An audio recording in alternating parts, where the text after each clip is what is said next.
payer le prix pour que nos péchés soient pardonnés et ôtés.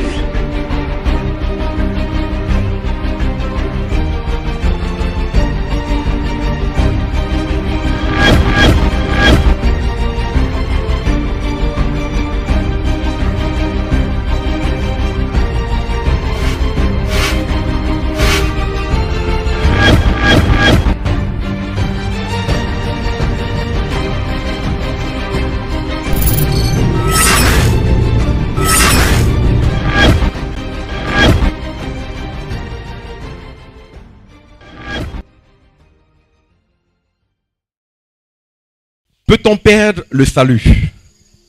Question d'importance vitale pour certains. D'autres vous diront oui, d'autres vous diront non.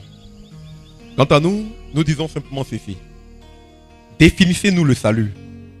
Et nous vous dirons si on peut le perdre, oui ou non. Qu'est-ce que donc le salut? Eh bien, être sauvé, c'est être tiré des dangers dans lesquels on risquait de périr. Être sauvé, c'est être tiré d'un danger dans lequel on risquait de périr. Prenons un exemple. Un homme en train de se noyer dans la mer. Un maître nageur se jette dans la mer, le ramène sur le rivage sain et sauf. On dit qu'il l'a sauvé. Il a sauvé de la mort. Il a sauvé de la noyade. Alors, être sauvé donc, c'est être tiré d'un danger qui risquait de nous mener à la mort. La Bible nous dit que le péril auquel tout être humain, nous tous, êtres humains, étions confrontés, eh bien, c'est le péché.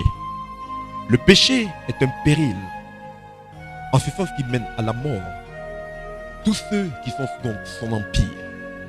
Nous allons lire dans la Bible, dans le livre de Romains, au chapitre 3, versets 9 et 10. Car nous avons déjà prouvé que L'apôtre Paul écrit, il dit, nous avons déjà prouvé que tous, juifs et grecs, sont sous l'empire du péché, selon qu'il est écrit. Il n'y a pas de juste, pas même un seul. Écoutez bien, les mots sont bien choisis. Il dit juifs et grecs. Qui sont les juifs? Les juifs, c'est ceux qui avaient reçu la loi, la parole de Dieu. Ils avaient donc l'Ancien Testament, Moïse et les prophètes.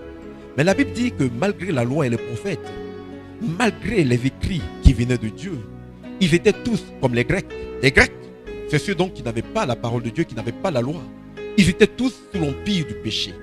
Tous, juifs comme grecs, sont sous l'empire du péché. Selon qu'il est écrit, il n'y a pas de juste, pas même un seul. Ce verset est vrai jusqu'à la venue de Jésus-Christ. Parce que depuis la venue de Jésus-Christ, les choses ont changé. Si autrefois il n'y avait pas de juste, depuis la venue de Jésus-Christ, nous avons été justifiés par la foi en lui. Alors le péché est un péril donc, en ce sens qui mène à la mort, puis à la seconde mort. Tous ceux qui sont sous son emprise. Nous lisons dans Romains, chapitre 6, verset 23. Car le salaire du péché, c'est la mort. Et c'est la mort. Le salaire du péché, c'est la mort. Nous le répétons, le péché est un péril, parce qu'il mène à la mort. Tous ceux qui sont sous son empire, car le salaire du péché est la mort. Et la Bible ajoute, l'âme qui pêche est celle qui mourra. Et celui qui meurt dans ses péchés, connaîtra ce que la Bible appelle la seconde mort, l'étang de feu. Nous lisons dans Apocalypse chapitre 20, verset 14. C'est la seconde mort, l'étang de feu. L'étang de feu, c'est la seconde mort. C'est ce qu'on appelle encore l'enfer. Alors, de quoi donc Jésus-Christ est venu sauver? Eh bien, la Bible répond qu'il est venu sauver et du péché et de la mort. Nous lisons dans Éphésiens chapitre 1, verset 7, qu'il est venu d'abord pour le pardon de nos péchés, c'est-à-dire pour que nos péchés soient pardonnés, effacés. Éphésiens donc, chapitre 1, verset 7. En lui, Jésus, nous avons la rédemption par son sang. Nous avons le rachat. La rédemption, c'est le rachat. Nous avons le rachat par son sang. Le pardon des péchés. Le pardon des péchés. Selon la richesse de sa grâce. Par sa grâce riche, abondante en nos dégâts. Alléluia. Donc en Jésus, nous avons donc le pardon des péchés. Nous avons le pardon des péchés, eh bien, selon la richesse de sa grâce. Autrement dit, que c'est par grâce que Dieu pardonne nos péchés à travers le sang de Jésus-Christ. Quand on parle du sang, la Bible dit que le sang, c'est la vie, car la vie d'un être se trouve dans son sang. Christ a donné son sang, c'est-à-dire sa vie, pour que nos péchés soient pardonnés, effacés, et qu'on soit donc sauvés du péché par le pardon de nos péchés. Mais Dieu ne fait pas que pardonner nos péchés. La Bible nous dit qu'il vient aussi pour nous libérer de l'empire du péché. Car si tous sont péchés, c'est parce que nous étions sous l'empire du péché, c'est-à-dire esclaves du péché. Il est venu donc pour nous affranchir de l'emprise, de l'empire du péché sur les hommes. Nous le lisons dans Romains chapitre 6, verset 22. Mais maintenant, libérés du péché et esclaves de Dieu, du péché et esclaves de Dieu, vous avez pour fruit la sanctification, nous avons pour fruit la sanctification et pour fin la vie éternelle. Si autrefois nous étions esclaves du péché, la bonne nouvelle, c'est que maintenant, affranchis du péché, libérés du péché, nous sommes esclaves de Dieu. Autrement dit, nous sommes passés d'un esclavage à un autre. Autrefois donc, nous étions esclaves du péché, mais maintenant, nous sommes esclaves de Dieu. C'est-à-dire que tu ne peux pas, si tu es sous la contrainte de l'Esprit de Dieu, tu ne peux pas ne pas accomplir la volonté de Dieu. Tu ne peux pas ne pas porter pour fruit la sanctification. La sanctification n'est pas quelque chose que nous recherchons. La sanctification est un fruit que nous portons comme un manguier. La sanctification donc, nous avons pour fruit la sanctification parce que nous sommes tenus par Dieu. Nous sommes esclaves de Dieu et nous vivons notre vie selon lui. Mais libérés de l'esclavage du péché, nous avons désormais la victoire qui nous fait triompher du monde, c'est-à-dire des tentations, des séductions et des attraits du monde. Nous lisons dans 1 Jean, chapitre 5, verset 4. Parce que tout ce qui est né de Dieu, triomphe du monde. Et voici la victoire qui triomphe du monde. Notre foi.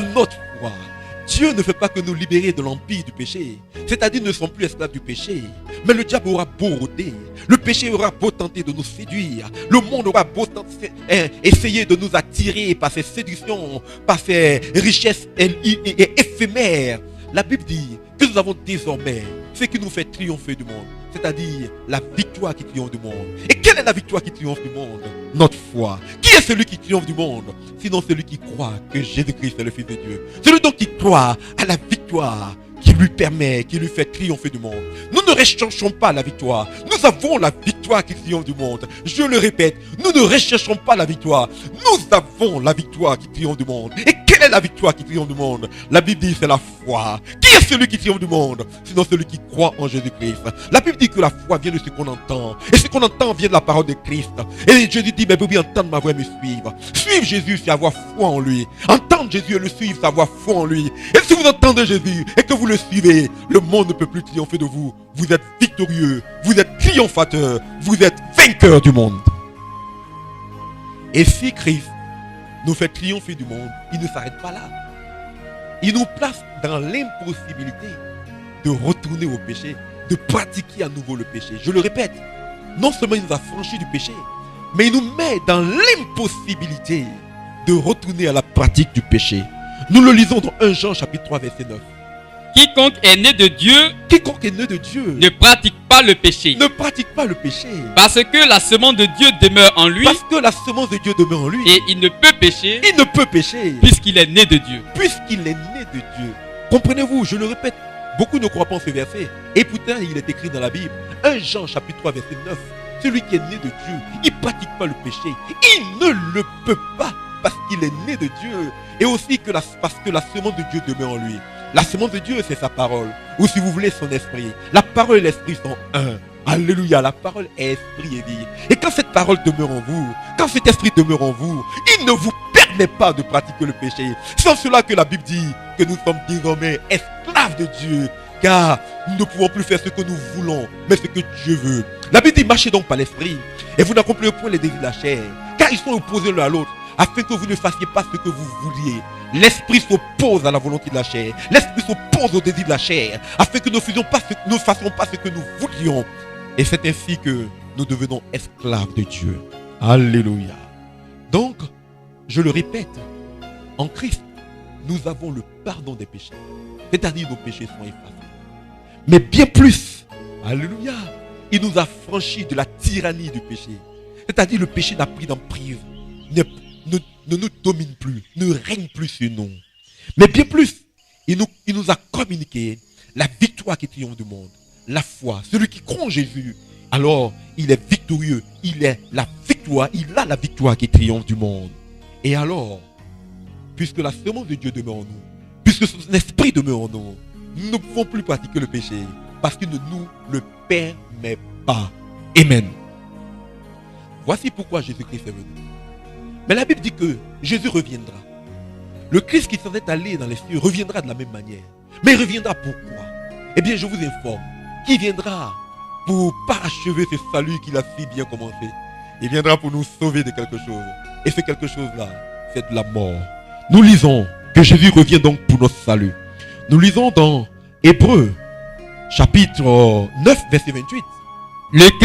Le Christ qui s'est offert une seule fois pour porter le péché d'un grand nombre, qui s'est offert pour porter nos péchés, apparaîtra une seconde fois. Il apparaîtra une seconde fois, sans qu'il soit question du péché, non plus à cause du péché, pour ceux qui l'attendent en vue de leur salut. Mais il viendra pour ceux qui l'attendent en vue de leur salut. Quel est ce salut que nous attendons? Quel est ce salut pour lequel Jésus-Christ reviendra? La Bible dit qu'il est pour bientôt. Nous le disons dans 1 Pierre, chapitre 1, verset 5. Salut prêt à être révélé dans les derniers temps. Eh bien, ce salut-là est prêt à être révélé maintenant parce que nous sommes dans les derniers temps. Donc Jésus-Christ vient pour un salut, pour nous sauver de quelque chose. Et ce salut-là est prêt à être révélé bientôt. Et quel est ce salut? La Bible dit qu'il viendra, qu'il reviendra pour nous sauver de la mort. Nous le lisons dans Philippiens chapitre 3, verset 20.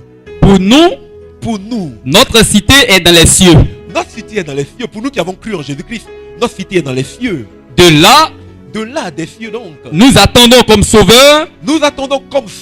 Le Seigneur Jésus-Christ. Le Seigneur Jésus-Christ. Qui transformera notre corps humilié. Qui transformera notre corps mortel humilié. En le rendant semblable à son corps glorieux. En le rendant semblable à son corps glorieux. Par le pouvoir efficace. Qu'il a de s'assujettir toutes choses. Que Jésus-Christ a de s'assujettir toutes choses. Donc quand Jésus-Christ reviendra, ce n'est plus pour le péché, mais c'est pour transformer ce corps en un corps semblable à son corps glorieux, par le pouvoir efficace qu'il a de s'assujettir toutes choses. Dans 1 Corinthiens chapitre 15 verset 53, il est écrit: il faut en effet que ce corps corruptible revête l'incorruptibilité et que ce corps mortel revête l'immortalité. Jésus-Christ revient pour nous sauver de la mort. Comment? En transformant ce corps mortel en un corps immortel, en transformant ce corps corruptible en un corps corruptible. Alors s'accomplira ce qui a été dit: ô mort, où est ta victoire? Ô mort, où est ton aiguillon? L'aiguillon de la mort, c'est le péché, mais la victoire sur la mort, c'est Jésus-Christ, c'est la foi. Alléluia. Le salut apparaît ainsi donc comme étant à la fois une réalité présente et une réalité future. Une réalité présente en ce sens que présentement, vous et moi sommes ou pouvons être sauvés. Pour ceux qui ne le sont pas encore, pouvons être sauvés du péché, le pardon des péchés, mais aussi affranchis de l'esclavage, de la tyrannie du péché, mais aussi recevoir la victoire qui nous fait triompher du monde, et enfin placés dans l'impossibilité de pratiquer le péché. Et il reviendra pour nous sauver donc, pour nous sauver de la mort. Donc voilà les deux réalités. On parle de salut en deux phases. La phase présente, il nous sauve du péché. La phase future, il nous sauvera de la mort en transformant ce corps mortel en un corps immortel. Alors, qu'est-ce que Dieu attend de vous? Que devez-vous faire pour être sauvé et du péché et de la mort? Eh bien, la Bible dit qu'il faut croire en Jésus-Christ et il faut demeurer en lui. Il faut demeurer dans sa parole. Je répète, croire en Jésus et demeurer dans sa parole. Nous lisons dans Jean chapitre 8, verset 31 à 36. Comme il parlait ainsi, comme Jésus parlait ainsi, plusieurs crurent en lui. Plusieurs crurent en lui. Écoutez bien, plusieurs crurent en lui. Jésus dit aux Juifs qui avaient cru en lui. Jésus dit aux Juifs qui avaient cru en lui: si vous demeurez dans ma parole, vous êtes vraiment mes disciples. Vous êtes vraiment mes disciples. Vous connaîtrez la vérité. Vous connaîtrez la vérité. Et la vérité vous rendra libre. Et la vérité vous rendra libre. Alléluia. Donc quand on a cru en Jésus, si vous avez cru en Jésus, il vous fait faire une chose. Il vous faut demeurer. Demeurer dans les paroles de Jésus. Et il dit: si vous demeurez dans mes paroles, vous êtes vraiment mes disciples. Et vous connaîtrez la vérité. Et la vérité vous affranchira du péché, comme on vient de le dire.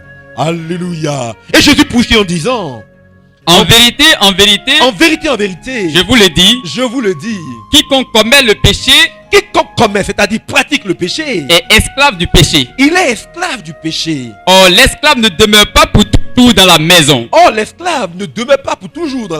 Le Fils y demeure pour toujours. Par contre, le Fils demeure pour toujours dans la maison. Ce verset dit quoi?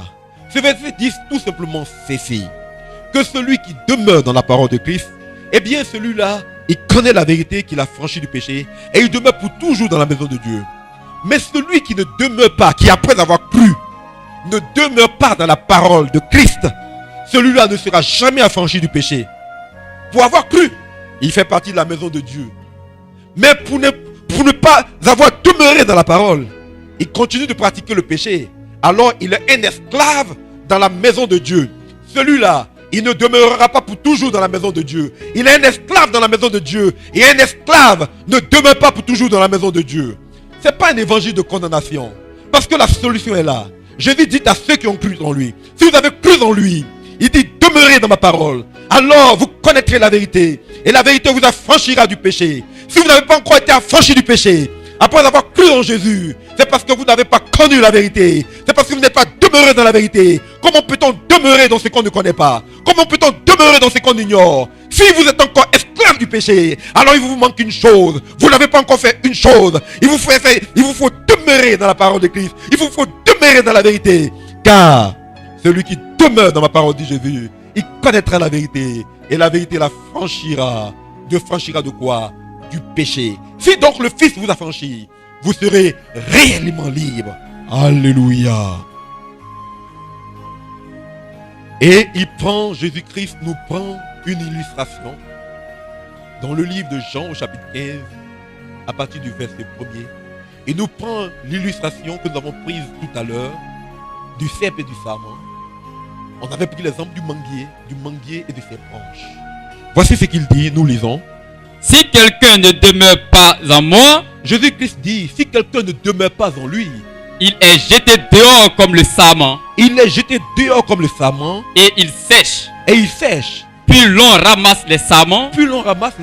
On les jette au feu. Et ils brûlent. Il dit, moi je suis le bon cèpe et mon Père est le vigneron. Et vous êtes les sarments, c'est-à-dire les branches. Lui, il est le bon tronc et nous sommes les branches. Et il dit, tout sarment qui demeure en moi porte du fruit. Mais tout sarment qui ne demeure pas en moi ne porte pas du fruit. Et alors tout sarment qui ne porte pas du fruit, toute branche qui ne porte pas du fruit, il est retranché, il est coupé, jeté dehors. Et je le répète, la Bible dit, si vous avez cru en Jésus-Christ, si vous êtes devenu une même plante avec lui par le moyen de la foi en lui, là Jésus vous exige une chose.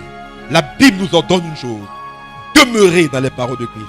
En demeurant dans ses paroles, alors sa parole nous a franchis du péché. Non seulement elle nous sanctifie, selon il est écrit, sanctifie-les par la vérité, ta parole est la vérité, mais bien plus, elle nous a franchis du péché. Car celui qui demeure dans sa parole connaît la vérité qui a franchi du péché. Mais celui qui ne demeure pas, il est comme une branche sur un arbre fruitier qui ne porte pas du fruit.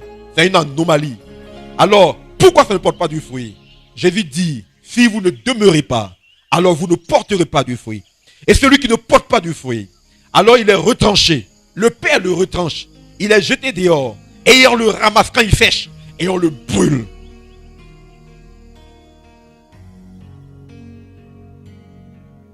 Dans 1 Jean, chapitre 2, verset 28, nous lisons. Et maintenant donc, petits enfants, demeurez en Jésus-Christ. Afin qu'au moment où il sera manifesté, demeurez dans sa parole, afin qu'au moment où il viendra, il sera manifesté. Nous ayons de l'assurance. Et qu'à son avènement, nous n'ayons pas honte devant lui. Je ne voudrais pas être plus long, nous allons conclure. Alors le salut en Christ, lorsqu'il est acquis, est un processus irréversible.